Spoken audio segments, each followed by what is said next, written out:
กฎหมายเท่าเทียมประเทศเราที่มันผ่านมาได้เนี่ยส่วนหนึ่งก็มาจากมูฟของซีรีส์วาย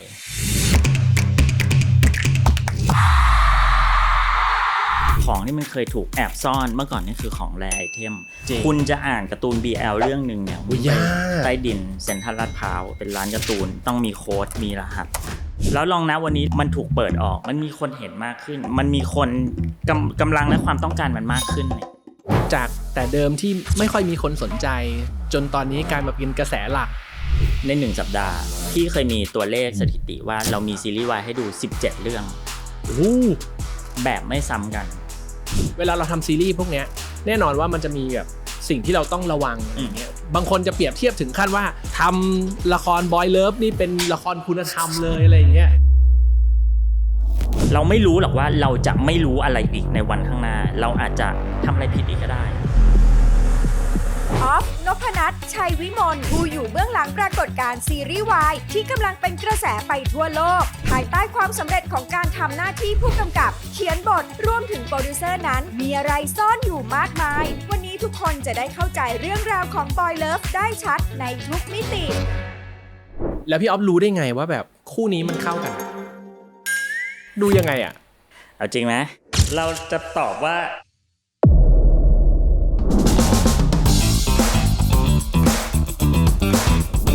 โอเคครับพี่ออฟสวัสดีครับสวัสดีครับวันนี้ดีใจมากๆเลยที่ผมได้มาคุยกับตัวจริงเรื่องซีรีส์วายเลยดีใจที่ได้มาเจอเช่นกันครับผมเล่าให้คนดูฟังก่อนได้ไหมว่าพี่ออฟทำมากี่เรื่องละย้อนกลับไปก่อนหน้านี้ที่ทำก็ Last Twilight ก่อนหน้านี้ก็พระจันทร์มันไก่ก่อนหน้านี้ก็แค่เพื่อนครับเพื่อนนิทานพันดาวเพราะเรายังคู่กัน Dark Blue Kiss เขามาเชียงเม้งข้างๆหลุมผมประมาณนี้ครับในภาพรวมมากมายทั้งหมด BL ล้วนครับซีรีส์วายล้วนครับ โอ้สุดยอดจริงก็ประมาณ 7-8 ปีแล้วครับที่ทำมาก็ซีรีส์เรื่องแรกเราก็ทำซีรีส์วายจากนั้นก็ไปไหนไม่ได้เลยโอเคอยู่ตรงนี้มาโดยตลอดเรียกว่าเดบิวต์วงการก็เอาเรื่องนี้ก่อนเลยนะใช่ครับผมใช่แล้วพี่ออฟแล้วทุกวันนี้ถืออยู่ในมือสักประมาณกี่เรื่องพอจะเล่าให้คนดูฟังก่อนนิดนึงใน GMMTV เองอะครับในแต่ละปีเราก็จะมีแถลงข่าวไลน์อัพเนาะอย่างปีที่ผ่านมาครับก็21เรื่องครับผมใน21เรื่องเนี้ยเราเองก็จะนอกจากที่กำกับเองครับเราก็จะดูแลในฐานะโปรดิวเซอร์อยู่ครึ่งหนึ่งก็ประมาณ10เรื่องครับโอเคเรียกว่ากันเดือดอะเดือดครับเดือดครึ่งหนึ่งเลยครับโอเคครับคือคำถามแรกเลยนะคือจริงๆผมอยากจะถามว่าทำไมมันฮิตจังอะนะแต่ว่าผมรู้สึกว่าคำถามนี้มันก็จะดูแบบไร้เดียงสาไปหน่อยผมเลยอยากจะถามว่าอะไรที่ทำให้มันฮิตตอนนี้แล้วมันไม่ใช่ก่อนหน้านี้ในความรู้สึกพี่อ๊อฟจริงเรียกว่าที่มันฮิตตอนนี้เพราะว่าบูมมาเห็นแล้วก็มาโฟกัสมันว่าโอ้ณวันนี้มันกระแทกเราต้องมานั่งคุยกันแต่ถ้าย้อนกลับไปปีที่แล้วถ้าบูมรู้สึกตอนนั้นมันก็จะเป็นโมเมนต์เนี้ยณเมื่อปีที่แล้วมันไม่ได้เพิ่งฮิตครับมันฮิตมานานแล้ว 2-3 ปีที่ผ่านมาถ้าไล่แล้วกราฟมันก็เป็นขาขึ้นเรื่อยๆเพราะนั้นไม่ว่าเราจะหยุดโฟกัสตรงไหนอ่ะมันคือฮิตที่สุดพีคสุดนะนาทีนั้นแล้วตอนนี้กราฟมันก็ยังขึ้นไปเรื่อยๆอยู่อย่างเงี้ยด้วยหลายๆองค์ประกอบปริมาณที่เราสามารถพบเห็นซีรีส์วายได้ในแต่ละสัปดาห์ในแต่ละวันเลยด้วยซ้ำอะไรอย่างเงี้ยครับมันเราคุยกันว่ามันถึงจุดพีคในแต่ละปีเพราะว่าจริงๆแล้วมันยังไปอีกแล้วมันพีคเราคุยกันปีหน้าผมคาดการณ์ว่ามันก็อาจจะเป็นจุดที่บูมถามว่าโหพี่ทำไมมันฮิตขนาดนี้แล้วมันมากกว่าปีที่แล้วอีกเนี่ยพอจะเห็นภาพไหมครับว่าเข้าใจเลยครับ 7-8 ปีเนี่ยมันเป็นอย่างเงี้ยแล้วพี่ออฟยังคิดว่ามันยังไปต่อป่ะวันนี้ยังไม่จบใช่ป่ะวันนี้ยังฮิตอยู่ใช่ป่ะคือเราอ่ะเคยคุยกันในบริษัทว่ามันจะมีคำนี้มันจะวายเมื่อไหร่ซีรีส์วายมันจะวายเมื่อไหร่อะไรอย่างเงี้ยแล้วพูดอันเนี้ยมา7 ปีละในแต่ละปีเราก็จะพูดว่าได้บอกว่าปีหน้าทิศทางมันจะเป็นยังไงนะซีรีส์วายมันจะวายไหมนะมันจะวายไหมนะ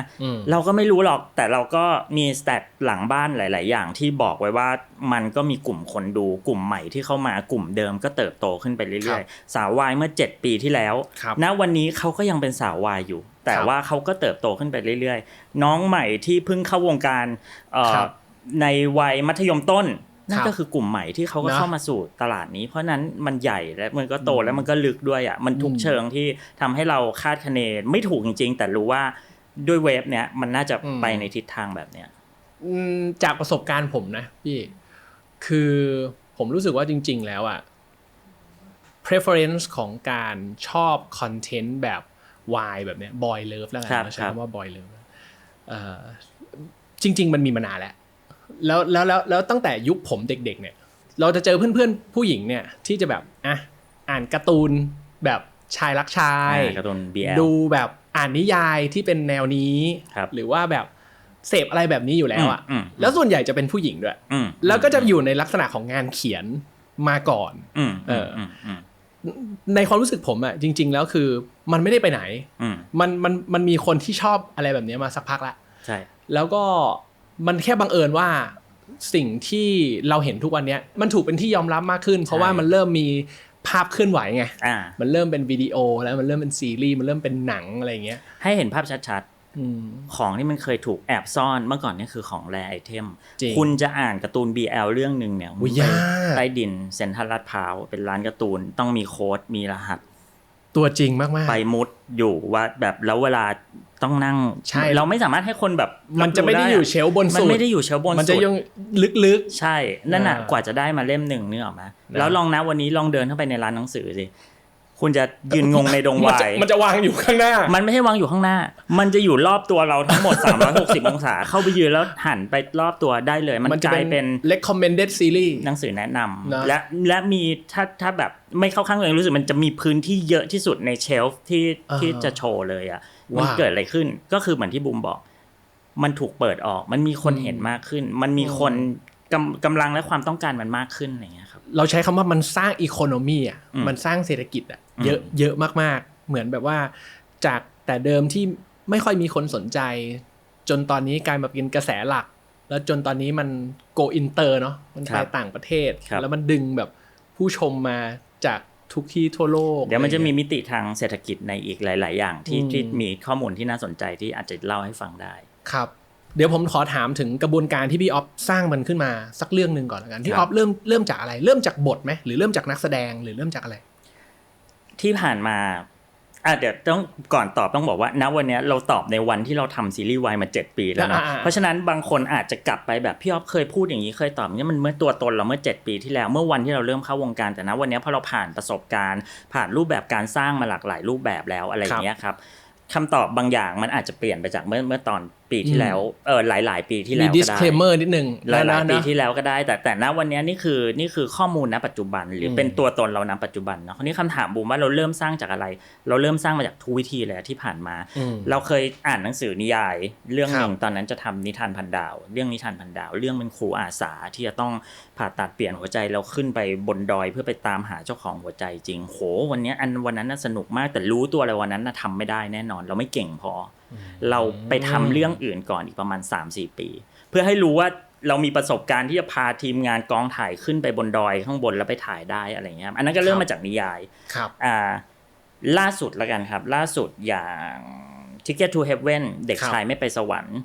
อันเนี้ยเป็นออริจินอลพล็อตที่ขึ้นมาใหม่เองเลยคร่าวๆก็คือว่าเป็นเรื่องของเด็กบ้านเนรในศาสนาคริสต์คนหนึ่งที่ตั้งคำถามกับเพศสภาพของตัวเองว่า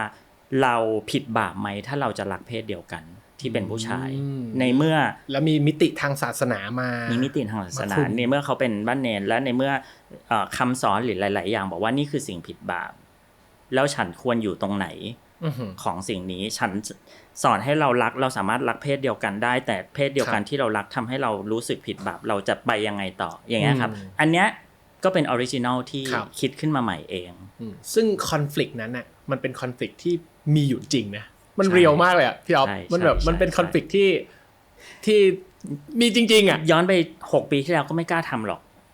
เรื่องพวกนี้เรื่องไหมครับแต่ว่าด้วยประสบการณ์หลายๆอย่างที่เราทำมาเราก็ค่อนข้างมั่นใจว่าเราจะนำเสนอมันอย่างประเด็นที่เราจะพูดมันถูกต้องและมันมีแง่คิดอะไรอย่างเงี้ยครับแต่แปลว่าพี่อ๊อฟก็เป็นคนเริ่มจากบทหรือคอนฟลิกต์ที่ระดับนึงเลยเริ่มเมื่อกี้แบบแรกเนาะก็แบบแรกคือเริ่มจากนิยาย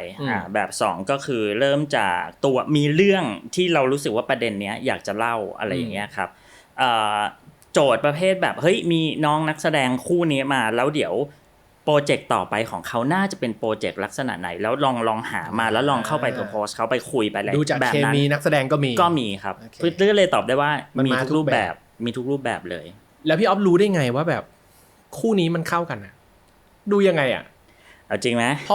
ราะว่าอันนี้ผมอยากจะมองในมุมนี้ เพราะว่าหลายๆคนน่ะก็เป็นชายแท้ไง ใช่ครับ แล้วเขาก็อาจจะไม่ได้ experience สิ่งแบบนี้มาก่อน แล้วทำไมอยู่ๆรู้ว่าอันนี้มันได้ คือเราจะตอบว่าเราใช้เซนส์ในการมองต้องยอมรับเอาพี่คือกลุ่มคนในกลุ่ม community LGBTQ เนาะ ครับ เพราะฉะนั้นเราจะมี eye view ที่เรารู้ว่าคนเนี้ยดึงดูดอะไรบางอย่างได้ โอเค อันนั้นเป็นเซนส์พื้นฐานน่ะ โอเค ที่เราจะมองคนนี้ทีเนี้ยพี่ก็จะอธิบายอย่างนี้ว่า เรามองแล้วเราเชื่อว่าคู่เนี้ยเขาจะเป็นคู่รักกันได้ มันต้องมีเซนส์เนี้ยอยู่พื้นฐานถ้าพี่ใช้คำว่าพี่จะจิ้นบูมกับใครสักคนสมมุตินะพี่ก็จะแบบเฮ้ยเวลาบูมอยู่กับคนเนี้ยพี่แอบรู้สึกว่ามันดูมีอะไร มันมีโอกาสที่ทำให้เราเชื่อได้ว่าจะเป็น จริงนะ เป็นแฟนกัน มันเหมือนกับว่ามันไม่ต้องชายก็ได้ ใช่ มันชายหญิงก็ได้หรือหญิงหรืออะไรก็ได้ นั่นแหละ แต่มันแค่เหมือนกับว่าเฮ้ยสองคนนี้มัน อยู่ด้วยกันแล้ว น่าจะได้เว้ยอยู่ด้วยกันแล้วน่ารัก อยู่ด้วยกันแล้วเราชอบเรามองมากไปกว่าชอบคือจินตนาการต่อไปเราเชื่อว่ารับหลังเขาจีบกันได้อะแบบเนี้ยมันเหมือนเราต้องคิดแอดวานซ์ไปต่อยอดไปต่อว่าเฮ้ยเมื่อเขาเข้าซีนเมื่อเขาจะไปอยู่เราต้องเชื่อแบบเนี้ยเราเชื่อได้อะอะไรเงี้ยแล้วบางคนนะจากแค่รูปถ่ายก็ทำได้แล้วสำหรับเราที่ผ่านมาเนี่ยอย่างตอนไบรท์วินเนี่ยเราเริ่มมีโจทย์คร่าวๆใช่ป่ะเรามีไบรท์อยู่ก่อนว่าแบบโอเคเราไบรท์เราต้องหาคู่ที่จะมาเล่นคู่กับไบรท์เราก็เจอรูปวินเราใช้วิธีการใช้รูปที่มันอยู่ในบริบทเดียวกันใดๆแล้วก็มาวางคู่กันแล้วเรารู้สึกว่าได้ว่ะฉันอยากดูอ่ะฉันเชื่อว่าเนี่ยรูปลักษณ์ประมาณนี้ power inner conflict ในตัวเองบางอย่างของทั้งไบรท์และวินไบรท์มีพลังแบบนี้วินมีพลังงานแบบนี้พอจากแค่รูปถ่ายเรารู้สึกว่ามันได้อ่ะซึ่งถามว่าใช้อะไรอ่ะใช้เซนส์เลยว่าแบบในการตัดสินอย่างตอนที่เพราะมันลอจิกมากไม่ได้เนาะใช่ครับเตนิวคุณเตตะวันกันเขาเป็นเพื่อนกันมาก่อนเขาเป็นเพื่อนกันมานานแล้วเข้าวงการมาจิม MTV มารุ่นเดียวกันพร้อมๆกันแต่เขาอยู่ด้วยกันแล้วมันดีมากเลยเขาชอบทะเลาะกันตลอดเวลาเลยแต่ความทะเลาะกันน่ะทำไมฉันมีความสุขจังเลยที่แบบมึง ช่วยด่ากันไปเรื่อยๆได้ไหมแต่ว่าแฟนคลับเตนิวจะชอบสิ่งนี้เขาก็จะชอบความน่ารักตรงนี้เป็นเคมีของเขามันคือเคมีเพื่อนที่ชอบกัดกันน่ะชอบด่ากันน่ะแต่มันรู้ว่าอย่างเนี้ยนอกจากการทะเลาะกันกัดกันด่ากันน่ะมันมีเส้นใยอะไรบางอย่างที่เรารู้สึกว่าอุ้ยอันเนี้ยมันดีอ่ะอันเนี้ยออร์แกนิกมากเลยอะไรอย่างเงี้ยครับใช่นี่เป็นแค่ตัวอย่างนี่เป็นแค่แบบตัวอย่างของสองคู่อะไรอย่างเงี้ยครับแต่ว่าย้อนกลับไปเมื่อกี้คือที่ผมบอกว่าแบบคนกลุ่มนี้จริงๆแล้วส่วนใหญ่ก็คือเป็นแบบเป็นชายแท้เนาะพอเขาจะต้องมาเล่นเรื่องแบบเนี้ยที่จะต้องเป็นบอยเลิฟคู่รักกันแล้วเราทำยังไงให้เขาแบบอินอ่ะทำยังไงให้เขาเชื่อว่าเขาสามารถเล่นบทนี้ได้ทำอย่างไรก็คือแล้วแต่โจทย์ในแต่ละเรื่องละแล้วแต่ลักษณะและคาแรคเตอร์ของเฉพาะคนมันจะมีเอ็กซ์ไซส์ในเชิง acting อยู่หลากหลายอันมากที่ช่วยให้เขาเข้าใจและเข้าถึงตัวละครได้สมมุติคนนี้มีปัญหาเรื่องการเข้าซีนเลิฟซีนแบบโหมันผู้ชายและผู้ชายทั้งคู่เนี่ยมันใกล้ชิดมากมันยังไงก็ไม่คุ้นชินกับร่างกายอะไรอย่างเงี้ยครับเราอาจจะพี่ยกตัวอย่างเช่นนะลองหลับตาลงแล้วก็คิดถึงดอกไม้ดอกนึงที่บุมชอบครับมีในใจกลิ่นมันเป็นยังไงโอเคสัมผัสสีมันเป็นยังไงเราเห็นมันให้มากที่สุดเข้าไปให้มากที่สุดจากนั้นแทนที่คนตรงหน้าตรงเนี้ยด้วยดอกไม้ดอกนั้นเมื่อลืมตาขึ้นมาแล้วมองคนเนี้ยเป็นดอกไม้แบบที่บูมชอบที่สุดมันก็ทำให้เขาใช้มิติอื่นมาเทียบเคียงกับความรู้สึกนั้นจากนั้นเราก็เหมือนประสาทสัมผัสนี่เป็นแค่หนึ่งอย่างสำหรับการแก้ปัญหาในโจทย์ที่รู้สึกโหร่างกายมันไม่ไหวมันเทนจริงๆพี่หรือบางทีนะเราก็ใช้ว่าอยู่ในกองทำให้คุ้นชินที่สุดทักทายกันด้วยการกอดกันทุกวันและหอมกันทุกวันไปเลยทุกครั้งที่เจอในกองมีเบอร์นี้เลยเหรอมีซึ่งมันเวิร์ก พอทำไปบ่อยๆนี่เป็นธรรมชาติที่2ของเขาไปเลยว่าในการเจอจะเข้ามากอดนอกจากกอดพาร์ทเนอร์ที่เล่นด้วยอ่ะเขาก็จะลามากอดเรากอดทีมงานกอดใดๆทุกคนให้ร่างกายคุ้นชินกับการกอดกับผู้ชายด้วยกันอะไรอย่างเงี้ยแต่ในส่วนของพาร์ทเนอร์เขาเองเราก็จะแบบเฮ้ยหอมด้วยกอดและหอมให้ชินให้เป็นธรรมชาติที่2ของคุณไปเลยมันก็เลยจะได้เคมีอะไรบางอย่างแบบเนี้ยครับขึ้นมามันเหมือนกับเป็นการภาษาอังกฤษคือ release tension มันคือแบบปล่อยให้ร่างกายมันแบบคลายความกังวลออกไปสำหรับพี่ก็รู้สึกว่าเกรงอยู่ใช่แล้วทำให้มันคุ้นชินพอพี่ออฟพูดมาแล้วมันก็ฟังดูแบบไม่ได้ไกลขนาดนั้นในความรู้สึกผมนะใช่ใช่ใช่แล้วแบบคนสร้างซีรีส์ไม่ว่าจะเป็นเรื่องวายหรือไม่วายหรืออะไรอย่างงี้ก็ตามเนาะเลิฟซีนมันเป็นหนึ่งอาวุธหนึ่งที่เอาไว้ใช้ทำให้แบบคนดูอ่ะชอบเรื่องนี้นะทีเนี้ยแน่นอนว่าบอยเลิฟมันต้องมีเรื่องนี้อยู่ละพี่ออฟใช้มันยังไงใช้มันเยอะแค่ไหนแล้วมันมีส่วนในการทำให้เรื่องมันน่าสนใจยังไงพี่อ่ะคิดว่ามันแล้วแต่เรื่องว่ามันเอื้อไหมอ่ะพี่จะยกตัวอย่างวันที่พี่ทำเรื่องที่เล่าให้ฟังนิทานพันดาวครับตั้งแต่ซีน1จนถึงซีนแบบจนซีนสุดท้ายไม่มีเลิฟซีนเลยในบทแม้แต่เดี๋ยวสิ่งที่ตัวละครทำคือพี่ให้โดนนิ้วก้อยแตะกันเงี้ยในมุงแบบแค่นั้นแต่คนอินคนชอบคนใดๆทั้งหมดโดยที่งั้นมันสู่คำถามว่าเลิฟซีนคือสิ่งที่จำเป็นไหมพี่ว่าแล้วแต่เรื่องเลยอะครับแล้วแต่เรื่องเลยแต่วันนั้นน่ะที่เล่าก็คือในนิทานพันดาวตัวละครไม่มีเลิฟซีนต่อกันเลยจนแบบพี่ไปถ่ายซีนจบแล้วก็กำลังจะจบนะยืนอยู่บนเนิน101แบบถ่ายเผื่อไว้หน่อยก็ได้ถึงตรงเนี้ยเราว่าตัวละครมันน่าจะพอจูบกันเราก็ถ่ายเก็บไว้ใช้อะไรเงี้ยปรากฏว่าโอเคเราก็เอามาได้ใช้แต่ว่าถ้าในตามบทแล้วอ่ะไม่ตัวละครไม่ได้มีเลิฟซีนต่อกันเลยเรื่องนี้ก็เป็นที่ประทับใจได้เพราะนั้นพี่ว่ามันขึ้นอยู่กับวิธีการนำเสนอของผู้กำกับแต่ละคนหรือเรื่องแต่ละเรื่องมันจะเอื้อไหมแต่ถามว่าแต่ให้ตอบนะวันนี้นะก็มีซะหน่อยเพราะว่าก็เป็นสิ่งที่คนดูคาดหวังในแง่คืออะไรรู้บ้างมันเป็นสเต็ปของความสัมพันธ์นะเมื่อคุณชอบกันเมื่อในสเต็ปต่อไป next step เขาจะทำอะไรกันล่ะกอดกันหอมกันจูบกันนำพาไปสู่การมีเพศสัมพันธ์ที่ลึกซึ้งขึ้นซึ่งเราเรียกว่าฉาก NC อะไรอย่างเงี้ยครับแต่ถ้าเราทำซีรีส์นักเรียนที่อยู่ในชุดนักเรียนอยู่ NC จะจำเป็นไหมก็อาจจะไม่ด้วยในวัยนั้นตัวละครก็อาจจะไม่ควรที่จะต้องทำแบบนั้นมากสุดมันได้เท่าไหร่ล่ะจับมือกันไหมกอดกันไหมหอมกันไหมหรืออะไรเงี้ยผมว่ามันก็จะขึ้นอยู่กับแต่ละบริบทของบูมเวลาเราทำซีรีส์พวกเนี้ยแน่นอนว่ามันจะมีแบบสิ่งที่เราต้องระวังอะไรเงี้ยบางคนจะเปรียบเทียบถึงขั้นว่าทำละครบอยเลิฟนี่เป็นละครคุณธรรมเลยอะไรอย่างเงี้ยคือแบบอาจจะเบอร์นั้นอะไรเงี้ยคือได้ยินใช่ไหมคือเวลาเราเจอแบบเนี้ยเราต้องระวังมันแค่ไหนอะด้วยประสบการณ์ที่ผ่านมาจะค่อนข้างระวังมากขึ้นในทุกๆเรื่องเรื่องเพราะอะไรรู้ป่ะในวันแรกๆเราก็ไม่รู้หรอกว่าซีรีส์วายโอ้โหมันมี power ขนาดเนี้ยที่จะทำหน้าที่แบบได้ถึงขนาดนี้เพราะกลุ่มคนดูเราต้องยอมรับว่าซีรีส์วายเป็นคนดูที่ดูแล้วออกเสียงไปด้วยดูแล้วเล่น X ไปด้วยดูแล้วพร้อมที่จะปั่นเทรนด์ดูแล้วพร้อมที่จะบอกต่อดูแล้วพร้อมที่จะจับประเด็นเล็กๆน้อยๆอะไรทุกอย่างเพราะมันเหมือนอยู่ในใจเขาว่ะเรียกว่ามันเป็นของที่เขาโฟกัสแล้วเขาใช้ทุกมิติในการดูใช้ทั้งประสบการณ์ร่วมใช้จินตนาการใช้ความรู้สึกว่าฉันกำลังสนับสนุนน้องคู่นี้อยู่คนนี้อยู่สนับสนุนซีรีส์เรื่องนี้อยู่สนับสนุนค่ายนี้อยู่เพราะฉะนั้นเขาเอาใจลงมากับมันมีความภูมิใจในตัวเขาอยู่หลายๆอย่างแล้วมันทำให้ทุกเฟรมทุกภาพทุกไดอะล็อกทุกคำพูดในนั้นน่ะมันเอฟเฟคกับเขาในทุกอย่างหมดทันทีเพราะฉะนั้นเราจึงจำเป็นต้องยิ่งระมัดระวังและยิ่งรอบคอบมากขึ้นมันก็ยากเหมือนกันนะมันยากในแง่แบบคนทำงานอ่ะนึกออกไหมว่าบางครั้งเราอยากให้ตัวละครมันไปแบบมันไปสุดแบบสุดแบบที่มันควรมีโอกาสตัวร้ายมันก็ร้ายแต่ว่าพอนี้เราก็จะรู้สึกว่ามันก็จะมีคำที่แบบแต่คนดูเขาน่าจะต้องเป็นห่วงประเด็นนี้อยู่แน่เลยถ้าเราทำให้ตัวละครไปคนดูอาจจะไม่ชอบตัวนี้เราก็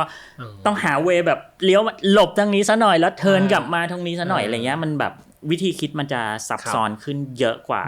การทำงานปกติเยอะมากครับเหมือนกับด้วยเรื่องที่พี่ออฟเล่าอ่ะบางทีมันเป็นประเด็นที่อยู่ในสังคมแต่ไม่ค่อยมีคนพูดไหมแล้วเขาคือเหมือนพอพี่ออฟเป็นคนหยิบไมค์มาพูดอ่ะ พอซีรีส์หยิบไปมาพูดเขาก็รู้สึกว่าเฮ้ยมีคนพูดเรื่องนี้ละเราต้องสมมตินะพี่ยกตัวอย่างเราเป็นเพื่อนกันเด็กผู้ชายนั่งคุยกันเฮ้ยตึกศิลปกรรมอ่ะสาวเยอะดูสาวกันเปล่าไปส่องสาวกันเปล่าบุมว่าได้ไหมผมคุณจะต้องตอบว่าไงครับพี่นั่นแหละสิเนี่ยก็คือประเด็นที่เราต้องถกเถียงกันในทีมบทว่าสิ่งเนี้ยสมควรหรือเปล่านะที่เราจะชวนกันไปดูผู้หญิงแต่มันเป็นธรรมชาติของตัวละครชายป่ะที่มันน่าจะทำได้แต่อย่างเงี้ยเราก็ต้องคิดละว่าสมมุติว่าเรานำเสนอสิ่งนี้ออกไปฝั่งผู้หญิงจะรู้สึกว่าเราใช้เขาเป็นวัตถุทางเพศไหมนะที่ชวนกันไปเพื่อเฮ้ยสาวตรงนู้นเซ็กซี่ว่ะสวยดีไปดูกันอย่างเงี้ยอันเนี้ยถูกหรือผิดนะหรือเป็นการโปรโมทแอคชั่นนี้ให้มันเนื้อออกป่ะนี่มันควรจะนำเสนอว่าเฮ้ยนี่มันธรรมชาติของผู้ชายที่ทำแล้วมันเป็นแต่เราควรนำเสนอไหมนะถ้าเรานำเสนอเราจะมีประเด็นอะไรที่เราสุ่มเสี่ยงไหมนะนี่แค่ยกตัวอย่างแบบแค่กระบวนการคิดว่าที่บอกว่ามันเซนซิทีฟแล้วมันแบบมันมีความเป็นละครคุณธรรมแบบที่บูมบอกสวมอยู่เนี่ยมันยกตัวอย่างเช่นประเด็นนี้ซึ่งเราไม่ได้บอกเลยนะว่าถูกหรือผิดหรือนำเสนอได้ไม่ได้เราแค่บอกว่ากระบวนการเฝ้าระวังและระมัดระวังของเรามันคือประมาณแบบเนี้ยต้องประมาณนี้เลยซึ่งใครจะคิดว่าประเด็นง่ายแบบเนี้ยถ้าในละครทั่วไปชายหญิงทั่วไปไม่เกิดอะไรขึ้นหรอกเราสามารถจะชวนกันไปดูได้แต่พอกลุ่มคนดูที่เขาเฝ้าดูสิ่งต่างๆเหล่านี้เราเองก็ระมัดระวังเขาดูละเอียดเราเองก็ต้องละเอียดกว่าเขาไปอีกในแง่ผู้สร้างในการนำเสนออะไรอย่างเงี้ยครับโอ้โหลึกจริงไม่คิดว่ามันจะลึกขนาดนี้เหมือนกันแต่ด้วยประสบการณ์เราบอกมาว่าณวันเนี้ยมันต้องคิดพี่เคยทำซีนตัวละครผ้าเช็ดตัวหลุดในพื้นที่ของเขาเองอะไรอย่างเงี้ยแล้วว่ามันก็น่าจะได้นะในแง่ของนี่พื้นที่เขานี่คือการหยอกล้อใดๆเขาแต่ว่าบางคนก็ทริกเกอร์กับสิ่งนี้เขาฟีดแบ็กเราทันทีเลยว่าหนูไม่โอเคกับสิ่งนี้นะเพราะมันทริกเกอร์เขาเราก็ใช่เราอาจจะหลงลืมไปเองประเด็นแล้วก็ขอโทษเขาว่าพี่คิดอีกแบบนะพี่ไม่ได้ตั้งใจแต่ว่าจะระมัดระวังมากขึ้นเราก็เรียนรู้ไปพร้อมๆกับคนดูครับตลอดเวลาที่ผ่านมาเราไม่รู้หรอกว่าเราจะไม่รู้อะไรอีกในวันข้างหน้าเราอาจจะทำอะไรผิดอีกก็ได้ไม่รู้เลยเขาเป็นแบบเป็นเรื่องที่เซนซิทีฟมากๆครับมากๆจริงแล้วทีนี้พอมันแบบว่าซีรีส์เนี่ยมันซักเซสมากขึ้นแล้วแล้วเมื่อกี้เราก่อนหน้านี้เราคุยกันว่าแบบมันเป็นอีโคโนมีนึงอ่ะมันเป็นเศรษฐกิจนึงอ่ะแล้วมันก็แบบโอเคปัจจุบันเราจะเจอแล้วแหละว่าแบบมีแฟนคลับอินเตอร์แฟนคลับต่างชาติอะไรที่ทำให้แบบซีรีส์วายไทยอ่ะมันโกอินเตอร์อ่ะมันแบบมันได้รับความสนใจจากทั่วโลกอ่ะส่วนตัวคิดว่าในฝั่งสมมุติเราพูดในมุมของยุโรปกับอเมริกาแล้วกันเพราะมันน่าสนใจในเอเชียเนี่ยผมน่าจะพอรู้ว่าเราไปตีหัวเมืองมาเรียบร้อยหมดแล้วอย่างไรใดๆเนาะแต่ว่าอย่างล่าสุดเนี่ยครับอย่างคู่น้องจิมมี่กับซีเนี่ยครับไปอเมริกาทัวร์ไปแฟนมีตครับไปแฟนมีตที่เม็กซิโกบราซิลแล้วก่อนหน้านี้ที่พี่ไปด้วยนะไปยุโรปเราไปอิตาลีใดๆพวกเนี้ยครับGMMTVส่งน้องๆเกือบครบทุกคู่ไปแฟนมีตมาหมดแล้วที่พูดถึงแล้วแฟนคลับนี่คือเป็นชาวต่างชาติหรือเป็นชาวต่างชาติครับคนพื้นถิ่นคนที่นั่นหมดเลยอะไรอย่างเงี้ยครับใช่แล้วมันเป็นยังไงบ้างพี่เล่าให้ฟังได้ไหมที่เราเซอร์ไพรส์มากคือเขาร้องเพลง OST จากเรื่องนี้เป็นภาษาไทยได้แล้วเขาร้องแล้วร้องดังด้วยร้องแบบถูกต้องอ่ะร้องเหมือนแบบเราก็ร้องเพลงฝรั่งร้องเพลงเกาหลีใดๆอ่ะเขาทำหน้าที่แบบนั้นหมดเลยเราก็แบบโหมันเป็นมูฟที่น่าสนใจมากคราวนี้ถามว่าทำไมมันถึงไปฮิตสมมุติว่าเราโฟกัสเนี่ยในฝั่งตะวันตกแล้วกันเนาะพี่รู้สึกว่าในมุมส่วนตัวเราเนาะเรารู้สึกว่ามันอาจจะไม่ได้มีคอนเทนต์แนว BL ที่ผ่านมานำเสนอให้เขาดูเท่าไหร่แบบน้อยมากๆอ่ะถ้าปรากฏการณ์เท่าที่พอจะผ่านมาที่เห็นตอนนี้จะมีเรื่อง Heartstopper ซึ่งมันก็เพิ่งมาเมื่อเนี่ยไม่เกิน 2-3 ปีที่ผ่านมาแต่ในฝั่งตะวันตกเองครับคอนเทนต์ที่เป็นคอนเทนต์บอยเลิฟส่วนใหญ่อ่ะมันจะให้น้ำหนักไปทางคอนเทนต์ LGBTQ+ บลาบลาบลาบลาแอนใดๆแล้วจะมีความซีเรียสแล้วจะมีความซีเรียสแล้วประเด็นวิธีการนำเสนอเนี่ยมันจะไม่ได้มุ่งเน้นความโรแมนติกเท่าไหร่มันจะเป็นเรื่องตัวตนมีใดๆการคัมเอาท์หรือประเด็น โรคติดต่อประเด็นความกดทับการบูลลี่ในโรงเรียนใดๆอะไรอย่างเงี้ยมันจะซีเรียสอ่ะมันไม่ใช่ของโรแมนติกเฮ้ยแล้วพอมันมีของโรแมนติกให้ดูจากเนี้ยหน้าตาคนละแบบกับเราแล้วสวยแบบหล่อมากๆทั้งคู่แล้วเล่าอะไรที่มันกุ๊กกิ๊กแล้วผ่านคัลเจอร์อะไรที่เราไม่เคยเห็นไม่เคยรู้จักมาก่อนใดๆอย่างเงี้ยมันมีความเปิดโลกแฟนตาซีในใจของเขาแล้วก็รู้สึกว่าโอ้อัศจรรย์มากสิ่งนี้ในเมืองไทยมีให้ฉันแบบมากมายหลายคู่แล้วเกินอะไรอย่างเงี้ยมันก็กลายเป็นของแบบก็ฮิตค่อยๆฮิตขึ้นเรื่อยๆแล้วพอฮิตจะตามเข้ามาดูแล้วปรากฏว่าเขาไม่ผิดหวังอ่ะเขาดูแล้วเขาก็ถูกใจเรื่อยๆอ่ะมันก็กลายเป็นแบบเราก็เรียกว่าตกคนใหม่ๆตกเพิ่มฐานแฟนใหม่ๆเข้ามาเรื่อยๆอะไรอย่างเงี้ยมันก็ฮิตขึ้นมาในฝั่งนู้นในฝั่งยุโรปแล้วมันเกี่ยวไหมว่าแบบว่าบ้านเราอาจจะมีความยอมรับกับเรื่องนี้ในสังคมอ่ะแบบถือว่าเป็นประเทศที่ค่อนข้างเร็วอ่ะใช่ใช่ใช่ใช่แล้วมันยังมีอีกหลายประเทศที่เขาก็ไม่ได้เร็วเหมือนบ้านเราใช่แล้วมันเลยอาจจะแบบเราก็เลยนำเรื่องนี้มานิดนึงด้วยครับด้วยการแข่งขันต่างๆด้วยแล้วสำหรับเราประเทศเราเอาจริงนะเราให้อิสระในการนำเสนอมากๆบูลองพูดอาชีพอะไรมาสักเนี่ย10อาชีพเนี่ยพี่ว่า5ใน10เป็นพระเอกซีรีส์วายไปหมดแล้ว นักสืบหมออาจารย์ช่างศักดิ์อาชีพอะไรที่ไม่นึกถึงแม่งเป็นพระเอกซีรีส์วายมาหมดแล้วช่างศักดิ์นี่ได้ช่างศักดิ์ล่าสุดพี่มีเนนเจ้าหน้าที่ป่าไม้พี่ก็มีอะไรครูอาสาพี่ก็มีจริงด้วยพี่หมอนี่เยอะมากมันเลยทัชทุกวงการนะเอาจริงๆมันก็เลยแบบมันก็เลยเป็นอิสระในการนำเสนอค่อนข้างมากก็ทำให้เขาเรียกว่าอะไรอ่ะคนที่เป็นผู้ผลิตแต่ละคนก็ค่อนข้างแบบมีช้อยที่หลากหลายทำให้ซีรีส์จากเราอ่ะมันก็เป็นหนึ่งในสิ่งที่แบบมันมีหลากหลายในการนำเสนอให้เขาว่าเรามีของให้เลือกเชลเรามีของให้เลือกเยอะมากอะไรเงี้ยตอนที่เรารู้ว่ามีคนมาดูเราเยอะๆจากต่างชาติจริงๆคือมันเป็นความตั้งใจตั้งแต่แรกไหมครับว่าเราอยากเสิร์ฟแฟนคลับต่างชาติด้วยหรือว่าจริงๆมันเป็นเรื่องบังเอิญเดียวบูมใช่ไหมไม่เคยแม้แต่นิดเดียวเลยที่เราจะคิดว่าทำเพื่อให้มันเป็น global ดูในแง่วิธีคิดคอนเทนต์นะเราทำซีรีส์เราทำให้คนกลุ่มเป้าหมายเราคือคนไทยสำหรับส่วนตัวพี่นะให้กลุ่มเป้าหมายเราคือคนไทยดูเป็นหลักเพราะฉะนั้นวิธีการในการสอดแทรกประเด็นแมสเสจอะไรบางอย่างอะไรอย่างเงี้ยครับเรารู้ว่าคนไทยอินกับอะไรกลุ่มคนดูหลักของเราอินกับอะไรเราทำเพื่อ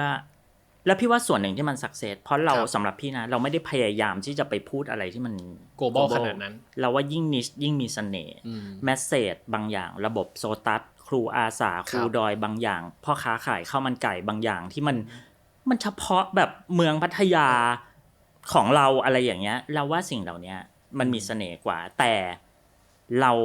ก็รองรับในการที่จะพามันไปเติบโตในระดับ global ด้วยการวางแผนใส่ซับไตเติลแปลภาษาใดๆอันเนี้ยคือเราทำควบคู่กันไปแต่เฉดมันต่างกันนิดนึงนะในแง่คอนเทนต์เราไม่ได้แคร์ว่าโหมันต้องคิดเพื่อคนส่วนใหญ่ดูแต่เราทำสิ่งที่เราชำนาญที่สุดเหมือนกับเรามุกที่เราใส่อ่ะมันโลคอลอ่ะแต่ว่าเดี๋ยวเราค่อยไปแปลเอาใช่แล้วเราเรียกว่าเราเข้าใจกลุ่มคนดูเราที่สุดได้แหละว่ามันคือกลุ่มเนี้ยพอเราพูดเรื่องประเด็นเหล่านี้คนจะอินได้ง่ายคนจะรู้ว่าคืออะไรในความหมายของความเป็นแบบ culture คนไทยอะไรเงี้ยแต่ส่วนหนึ่งเนี่ยเราก็รองรับการที่คอนเทนต์เนี้ยมันจะเดินทางไปสู่แบบต่างประเทศมากขึ้นอะไรเงี้ยครับก็ทำควบคู่กันไปแต่คนละทางในมุมของแบบการสร้างเศรษฐกิจอะไรเงี้ยหรือแบบซอฟต์พาวเวอร์หรืออะไรแบบเนี้ยมันแบบจริงๆมันไปตรงไหนได้อีกสำหรับพี่นะซีรีส์ว่ามันขับเคลื่อนแทบจะถูกมิติเลยแต่ว่ามิติสำคัญที่สำหรับเรานะส่วนตัวไม่รู้แหละจะเหมารวมยังไงก็รู้แต่เราคิดว่ากฎหมายเท่าเทียมประเทศเราที่มันผ่านมาได้เนี่ยส่วนหนึ่งก็มาจาก move ของซีรีส์วายเพราะอะไรเพราะลองนึกภาพคร่าวๆว่าพอซีรีส์วายออกมาเยอะมากขึ้นมันทำให้คนเปลี่ยนทัศนคติที่มีต่อความรักต่อเพศเดียวกันอย่างน้อยบูมเดินมาแล้วเห็นโปสเตอร์ชายกับชายคู่กันเอาอย่างน้อยเราก็จะรู้แหละว่าเนี่ยมันมีความรักรูปแบบนี้อยู่เพราะฉะนั้นเมื่อเกิดการพูดคุยถึงประเด็นความเท่าเทียมความรักแบบเพศเดียวกันใดๆอะไรอย่างเงี้ย จากทัศนคติที่เคยเป็นลบเราก็รู้สึกเฉยๆกับมันจากรู้สึกเฉยๆเราเริ่มเห็นด้วยว่าใช่ทุกคนควรจะเท่าเทียมกันเรามีทัศนคติเชิงบวกกับมันพอเรามีทัศนคติเชิงบวกต่างๆเมื่อเกิดการขับเคลื่อนในประเด็นสมรสเท่าเทียมเราจะรู้สึกอินอาจจะมีส่วนร่วมไปด้วยเรามีส่วนในการลงชื่อสนับสนุนเราเห็นความรักที่มันจำเป็นที่จะต้องมีให้เขาแล้วอย่างเงี้ยครับmove ต่างๆเหล่านี้พี่เชื่อว่าส่วนหนึ่งมันก็ช่วยผลักดันให้การออกมาเรียกร้องหรือการต่อสู้เพื่อกฎหมายมันสำเร็จในวันนี้ pop culture มันต้องมีผลบ้างแหละใช่แล้วส่วนหนึ่งย้อนกลับไปมาจากอะไรสำหรับพี่ส่วนหนึ่งการมีซีรีส์วายในประเทศไทยเป็นหมุดหมายที่สำคัญอย่างหนึ่งเหมือนกันนี่แค่ประเด็นทางเรื่องกฎหมายและสังคมเนาะสมมุติเราพูดกันในเชิงประเด็นเศรษฐกิจบูมพูดชื่อแบรนด์เนมเหมือนกันครับใน10แบรนด์เนมต้องมีสักครึ่งหนึ่งนะครึ่งหนึ่งที่น้องจากประเทศไทยเราเป็นแบรนด์แอมบาสเดอร์หรือเป็นพรีเซนเตอร์ไปแล้วและสร้างเม็ดเงินทางเศรษฐกิจเป็นแต่หลักพันล้านสักเกือบหมดมาแล้วซึ่งเซิร์ชดูมีให้เห็นทั้งหมดอะไรเงี้ยนี่แค่มิติทางเศรษฐกิจในเชิงบุคคลเนาะล่าสุดมีตัวเลขที่น่าสนใจก็คือว่าพี่ทำซีรีส์เรื่องรัสไวไลท์ไปถ่ายที่เขาคูหาที่จังหวัดสงขลาณวันนี้โฮมสเตย์ที่อยู่ตรงตีนดอยที่สงขลาเนี่ยครับมีนักท่องเที่ยวมาตามรอยตัวเลขล่าสุดที่เพิ่งคุยนะ20ชาติ20ประเทศที่เขารีจิสเตอร์มาและมากกว่า200คนที่มาเกิดอะไรขึ้นเศรษฐกิจตรงนั้นทุกคนนักท่องเที่ยวพาคนนำขึ้นเขาไปเที่ยวชมใดๆต่างๆแบบเฮ้ยเราแบบดีใจมากๆแล้วเขาส่งมาบอกทุกครั้งว่าพี่วันนี้นอร์เวย์มาพี่วันนี้ประเทศนี้มาประเทศนี้มา ล่าสุดเขาบอกว่าผมขอสร้างอนุสาวรีย์รูปน้อง2คนเอาไว้ที่นี่ได้ไหม คือเขาพูดกันถึงสิ่งนี้เราแบบเฮ้ยเป็นไปได้เหรอเรามีเกาะเชจูที่เขามีแบบนั้นแต่เราจะพูดถึงเกาะเชจูเรากำลังจะมีแบบนี้มันจะเกิดขึ้นในประเทศเราและมันเป็นผลผลิตมาจากซีรีส์วายซึ่งมันก็ proven แล้วแบบตอนเนี้ยมันมีปีนึงเรียกว่าผลิตออกมาแบบ50-60 เรื่องอะรวมทุกๆค่ายให้เห็นภาพอย่างนี้ว่าใน1สัปดาห์พี่เคยมีตัวเลขสถิติว่าเรามีซีรีส์วายให้ดู17เรื่องโอ้แบบไม่ซ้ำกันแบบไม่ซ้ำโอ้เยอะมากใน1สัปดาห์เราแข่งกับใครเราไม่ได้แข่งกับใครเราแข่งกับเวลานอนของคน ช่วยมาดูหน่อยจ้ะฉันมีของจ้ะไม่ต้องไปเปรียบเทียบกับใครเลยแบบอย่าเพิ่งนอนมีซีรีส์วายมาให้ดูหน่อย17เรื่องต่อสัปดาห์ปีนึงพี่ว่าประมาณ70แต่อยู่ครับแล้วคิดดูว่าณวันเนี้ยเรามีงานประกาศรางวัลซีรีส์วายโดยเฉพาะมากกว่า1งานครับเฮ้ยมันต้องมากกว่า1งานมากกว่า1งานครับมันมากเท่าไหนกันนะที่จะจัดแคตตากรีของการจัดอีเวนต์1อันที่มีการประกาศรางวัลแล้วแยกเป็นประเภทผู้กำกับเขียนบทนำชายนำหญิงเพลงเหมือนแคตตากรีรางวัลทั่วไปเลยแล้วไม่ใช่แค่ในระดับประเทศอะอย่างซีรีส์ที่เราทำเองมีโอกาสไปชิงรางวัล Asian Television Content Asia Asian Creative Award บลาๆใดๆด้วยการส่งซีรีส์วายไปอยู่ในแคตตากรีของซีรีส์ดราม่าทั่วไปใช่ผมกำลังจะบอกเลยว่าแบบเราจะรู้สึก impact สุดๆเลยอะในวันที่มันไม่ได้ต้องถูกจัดแคตตากรีว่ามันคือซีรีส์วายใช่มันคือซีรีส์อะ you can compete ใช่ป่ะนั่นคือความภูมิใจสูงสุดเลยวันนั้นล่าสุดของเราได้แข่ง Queen of Tears อย่างเงี้ยเฮ้ยอยู่เทียร์เดียวอะเขาแค่มีชื่ออยู่ตรงนั้นเราก็รู้สึกว่าโหเมื่อก่อนนี้ใครจะคิดว่าซีรีส์วายมันเป็นแค่ซีรีส์ที่เฉพาะกลุ่มคนดูจริงๆแต่วันนี้เมื่อเรายกระดับมาตรฐานการเล่าเรื่องการผลิตโปรดักชันแวลูการแสดงใดๆมันก็ไปของมันได้นะอะไรอย่างเงี้ยทีนี้พอมันมีจำนวนเยอะมากๆโอเคสัปดาห์ละ17เรื่อง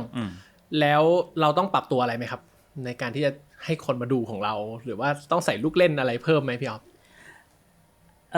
อย่างที่บอกอะปริมาณเยอะมากๆในแง่หนึ่งมันก็กำไรคนดูเนาะแล้วเราเองอ่ะด้วยปริมาณที่เราทำเองอ่ะเอาเข้าจริงนะเราไม่ได้แข่งกับใครเลยเหมือนที่บอกบูมไปคือแข่งกับงานตัวเองเอาเฉพาะนี่ personal เลยนะทำยังไงให้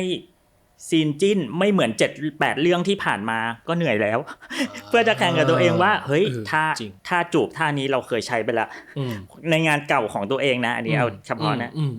เราจะมีวิธีนำพาไปสู่ซีนจูบได้แบบไหนอีกบ้างนะคือเราจะมีคำนี้บูมเวลาในแง่การทำงานเวลาคุยกับทีมบทอะเราจะให้ในสิ่งที่คนดูต้องการด้วยท่าทีที่เซอร์ไพรส์เขานี่เป็นวิธีคิดบทของเราก็คือว่าเล่าเรื่องเดิมฉากบอกรักแบบเดิมเขาต้องการสิ่งเนี้ย แต่ด้วยท่าไหนที่เขาจะไม่คาดคิดมาก่อนเพราะฉะนั้นนี่คือภาพรวมว่าเรากำลังปรับตัวแบบไหนเราปรับตัวเฉพาะในคอนเทนต์ของเราเองอ่ะเราก็ไม่มีเวลาไปแบบไปต้องไปแข่งกับใครแล้วอ่ะอะไรอย่างเงี้ยครับใช่สุดท้ายคงจะต้องกลับมาถามพี่ออฟว่าแบบเมื่อ7 ปีที่แล้วที่แบบพี่ออฟเริ่มต้นสร้างซีรีส์วายครั้งแรกซึ่งหมายถึงว่าเมื่อกี้เราคุยกันว่าพี่ออฟไม่ได้เริ่มต้นจากอย่างอื่นเลยเริ่มต้นเดบิวต์งานอันแรกก็เริ่มทำเรื่องนี้เลยอะไรที่มันอยู่ในใจพี่ออฟอะที่มันแบบฉันอยากพูดเรื่องนี้จังเลยอะไรเงี้ยห้ามร้องไห้นะเธอไม่เราโตมาแบบเอาไว้เราโตมาแบบที่เราไม่มีซีรีส์ที่ตัวละครชายแล้วจะจบลงอย่างสวยงามแบบที่เรารู้สึกว่าเป็นไอดอลได้สมมุติย้อนกลับไปนะเรามีเรื่องเพลงสุดท้ายเรามีสมหญิงดาวไลน์ขึ้นไปฆ่าตัวตายบนเวทีการเป็นตัวละคร LGBT เป็นช่างแต่งหน้าใส่เสื้อผ้าสีสันกรีดกราดรับบทตลกการเป็น LGBT มีแค่บทเป็นเพื่อนนางเอกเพื่อนพระเอกเราไม่มีนักแสดงนำเราไม่มีหมุดหมายต่อไปว่าเราจะยึดอะไรเป็นไอดอลได้เราพยายามย้อนวิเคราะห์ไปตอนนั้นว่าเราแบบเราเติบโตมาแบบนั้นน่ะแล้วพอวันที่เรามีโอกาสอ่ะเรารู้สึกว่าเราก็มีความรักที่ดีเนาะเราก็รู้สึกว่าเฮ้ยLGBTQ+ ทุกคนมีสิทธิ์ที่จะมีความรักที่ดีได้เรารู้สึกว่าเราอยากเล่าเรื่องเนี้ยเราอยากเล่าตัวละครชายที่มีความรักที่สมหวังเราอยากทำให้สังคมเห็นว่าเรามีพื้นที่เรามีความรักแบบนี้อยู่จริงๆให้เห็นอะไรเงี้ยครับเพราะฉะนั้นอาจจะเป็นแรงผลักลึกๆที่อยู่ข้างในว่าเราทำด้วยความเชื่อว่าทุกคนสมควรจะมีความรักที่ดีไม่ว่าเพศไหนก็ตามมั้งนี่พยายามแบบคิดว่าใช่เนี่ยทำไมเราถึงทำแต่ซีรีส์วายแล้วเราก็เนี่ยแหละทุกงานที่ทำก็ทำด้วย mindset เนี่ยครับ mindset ว่าเพศไหนก็มีความรักที่ดีได้ด้วยมาตลอดมาด้วยทีนี้พอทำมา7 ปีแล้วอะผมว่าเรื่องนั้นอะมันเริ่มเป็นจริงแล้วนะเริ่มเป็นจริงแบบที่พี่ออฟอยากได้เมื่อตอน7 ปีที่แล้วอะแล้วถ้างั้นตอนเนี้ยพี่ออฟอยากเล่าเรื่องอะไรต่อณวันนี้แหละครับณวันนี้ความน่าสนใจของมันนะมันยังไม่หยุดพัฒนามันยังมีวิวัฒน์ของมันอยู่เรื่อยๆอ่ะมันยังมีอาชีพใหม่ๆเข้ามามันยังมีประเด็นทางสังคมใหม่ๆเข้ามาณวันนี้ใครจะคิดว่าเราสามารถเขียนซีนแต่งงานระหว่างชายในซีรีส์วายของไทยที่ไม่ใช่แฟนตาซีแล้วถูกป่ะวิวัฒนาการมันแบบเฮ้ยฉันเขียนงานแต่งงานได้อย่างถูกต้องโดยไม่ต้องเป็นซีนแค่ในฝันหรือเป็นในซีนที่ไม่ได้เกิดขึ้นจริงหรือเป็นในซีนที่เราพยายามจะชี้นำสังคมเฮ้ยไม่ต้องแล้วต่อไปมันคือแบบนี่คือเรื่องซิมเพิลพื้นฐานทั่วไปผลงานพี่ออฟที่ผ่านมามีเยอะแยะมากเลยครับต่อไปจะมีอะไรให้ดูอีกครับก็เดี๋ยวที่แถลงไปแล้วนะครับเดี๋ยวจะมีซีรีส์เรื่อง Ticket to Heaven เนาะก็เป็นเรื่องของนั่นแหละครับน้องเด็กบ้านเนนกับการตั้งคำถามกับชุดความเชื่อของเขากับความรักแล้วมันส่วนทางกันมันจะเป็นไปได้ยังไงอะไรอย่างเงี้ยครับก็ใครที่ชอบแนวดราม่าเข้มข้นแบบเราก็รับรองว่ามาดูกันด้วยนะถึงใจแน่นอนแล้วก็ระหว่างนี้ก็พัฒนาโปรเจกต์รักแห่งสยาม The Musical ครับก็ถือเป็นโอกาสที่ดีที่คุณมะเดี่ยวก็เจ้าของบทประพันธ์ก็ให้เกียรติมอบเรื่องนี้มากับเราอะไรเงี้ยก็จะถูกนำมาตีความในรักแห่งสยาม The Musical โอเคครับคำถามสุดท้ายจริงๆก็คืออยากบอกอะไรกับคนที่ยังไม่เปิดใจดูครับขอยกเอาเป็นคำหนึ่งในไดอะล็อกตอนที่ขั้นกูเคยมีไดอะล็อกนี้แล้วมันเป็นไดอะล็อกที่เราชอบมากก็คือลองไหมยังไม่ต้องชอบมากก็ได้แค่เปิดใจให้กันก็พอเป็นประโยคที่สารวัตรพูดกับท้ายในเรื่องว้าวโอเคครับผมแม่จบได้สวยสุดๆขอบคุณพี่ออฟมากที่วันนี้มาคุยกันครับขอบคุณครับขอบคุณครับอันนี้เป็นคำถามที่แฟนคลับซีรีส์วายเนี่ยฝากผมมาถามเลยนะเขาบอกว่ามันจะมีเขาเรียกว่า EP 11ในตำนานอยู่อาถรรพ์ EP 11 EP 11รอดูได้เลยเดี๋ยวแม่งมาแน่นอนอาถรรพ์ EP 11เอาให้ลดคว่ำกันไปข้างนึงเอาให้แบบกดรีโมทแล้วต้องด่าเวลาชื่อพี่ขึ้นมาคือกูโดนสาปแช่งแน่นอนเดี๋ยวแบบ นี่ไงแล้วก็เราจะรู้แบบเอาแล้วพอจบ EP 11แล้วขึ้นเพจพุ่มกับมามึงอีกแล้วนะนพนัทอีกแล้วนะอะไรอย่างเงี้ยจนแบบก็โดนแซวอยู่เรื่อยว่าเป็นอาถรรพ์ EP 11แต่เขาจริงแล้วมันก็ด้วยหลักการมันนะครับก็คือมันเป็นคอนฟลิกต์สุดท้ายก่อนจะคลี่คลายไคลแม็กซ์ครับ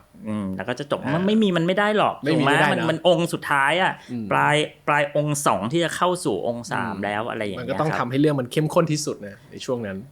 แล้วคนดูพอจับทางได้อยู่แล้วล่ะว่าแบบดู EP 11ต่อให้จะมีความสุขยังไงก็ตามบอกเดี๋ยวมันก็มาคอยดูเดี๋ยวมันก็มาอะไรเงี้ยจะมาด้วยท่าทีแบบไหนและเรื่องอะไรหรือยังไงอะไรเงี้ยก็เป็นหน้าที่เราก็เรียกว่าเป็นแบบเป็นเซอร์ไพรส์ที่เราก็อยากจะรอดูรีแอคชั่นคนดูใช่ฝากติดตามคุยกับบูมด้วยนะฮะอย่าลืมกดไลค์กดแชร์กด Subscribe ที่ช่อง Life. ของเรานะครับทั้งทาง Facebook แล้วก็ YouTube แล้วก็อย่าลืมกดกระดิ่งแจ้งเตือนด้วยนะครับจะได้ไม่พลาดสาระดีๆจากช่อง Life. ของเราครับ Life. แพลตฟอร์มทอล์กที่จะเปลี่ยนชีวิตคุณในทุกมิติ